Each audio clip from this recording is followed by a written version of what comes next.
نو دا یو ډیر قیمتي انسان دی او زمونږ ستاسو د ټولو په شریکه مشر حضرت مولانا احمد علی جان صاحب رحمت الله علیه د هغې خور وه. تاسو ته پته ده چې د علماو د خاندان د زنانو نه خدای د دین ډیر لوی کار اخلي او غشتی دی. هر عالم په کور کې د قرآن شریف درسي او دا درس زنانه کوي. د دې زنانو بلا شاګردانې وي. دغه رنګې دې ترور د قرآن شریف ډیر خدمت کړی دی او د قرآن شریف ډیر تلاوتونه کړی دی. نو د بعد انسان جون قیمتي وي، د بعد انسان جون او مرګ دواړه قیمتي وي. نو باقی مرګ خو چې الله پاک انسان له کوم وخت مقرر کړی دی همغه خو د زنانو دپاره نبی کریم صلی الله علیه وسلم د جنت ډیر اسانه لاره فرمایلې ده. ایما امرأة کما ښځه صلت خمسها چې پنځه منځونه وکړي، وصامت شهرها او د رمضان د میاشتې روجې ونیسي، واحسنت فرجها او د خپلو اندامونو حفاظت وکړي، واطاعت بعلها او د خپل خاوند تابعداري وکړي، فلتدخل من ای ابواب الجنة شاءت. دا زنانه چې د جنت په کومه دروازه داخلیږي داخله دي شي. درونو تاسو ته پته نه د علماو د کور زنانه د حیا بنیادمانی. هغوی په کور کې داسې ژوند تیری چې هغه د حیا ژوند دی، بار نوځي، پړونه هم څوک نینی. دا د خدای او بیا مشران زنانه.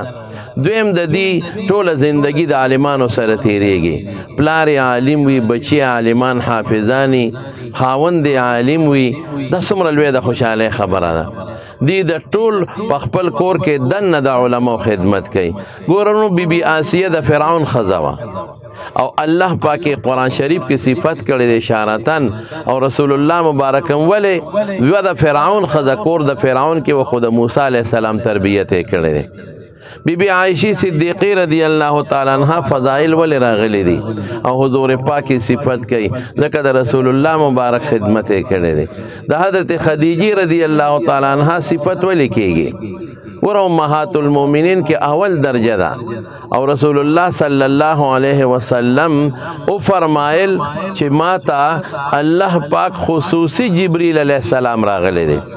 او جبریل علیہ السلام راغی او ماته اوی چې د الله د طرف نه خدیجه ته سلام ورساوه. الله په سلام وی. دا څومره لویه خبره ده.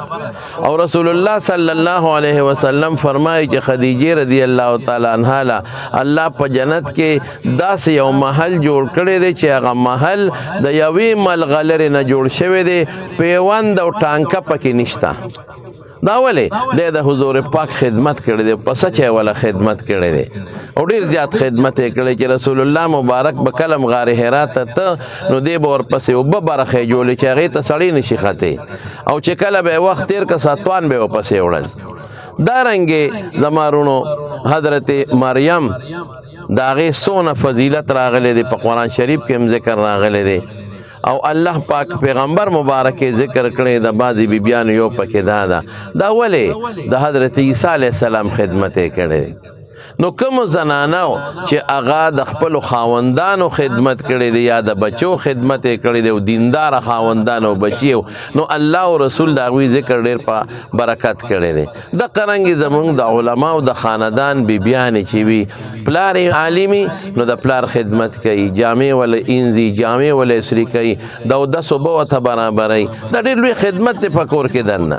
زنانه خو ډیر په اسانه جنت ګټلی شي که زنانه د خپل حیا حفاظت وکړه. دې زمانه کې بې ستري ډیره شوې ده چې د ستر او د حیا حفاظت زنانه وکړه، بس دا په دې زمانه کې جنتیانې ښځې دي. نو بیا د علماو د کور زنانه یا به پلار عالمي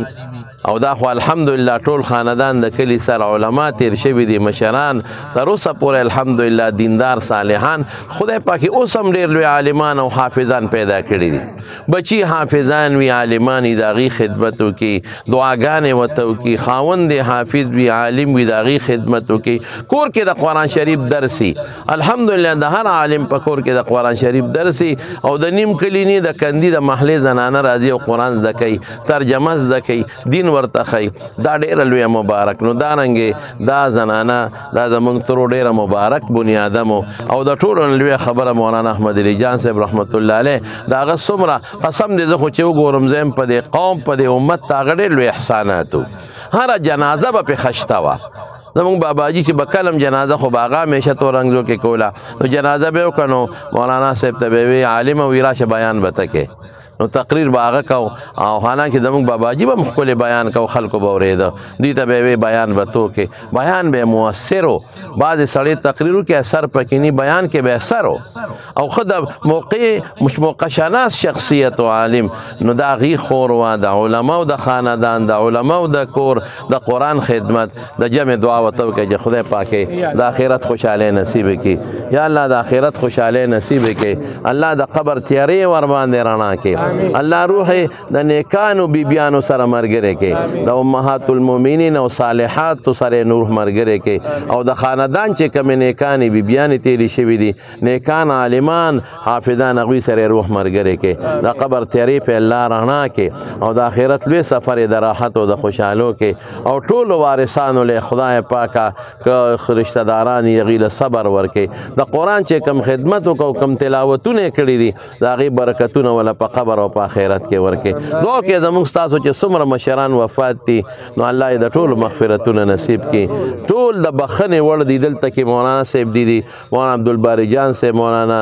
محمد نذیر صاحب دا ډېر لوی لوی علما کرام دلته دفن دي الله یې د ټولو مغفرتونه نصیب کړي د ټولو درجات د آخرت ته خدای اوچت کړي او ټول د خدای پاک د زموږ د خدای روحونه د نیکانو سره ملګري کړي او الله تعالی مریضانو له روغ صحتونه او شفا ورکړي څوک چې جنازې له رالل په یو قدم ولا الله اجرونه ورکړي برحمتک یا ارحم الراحمین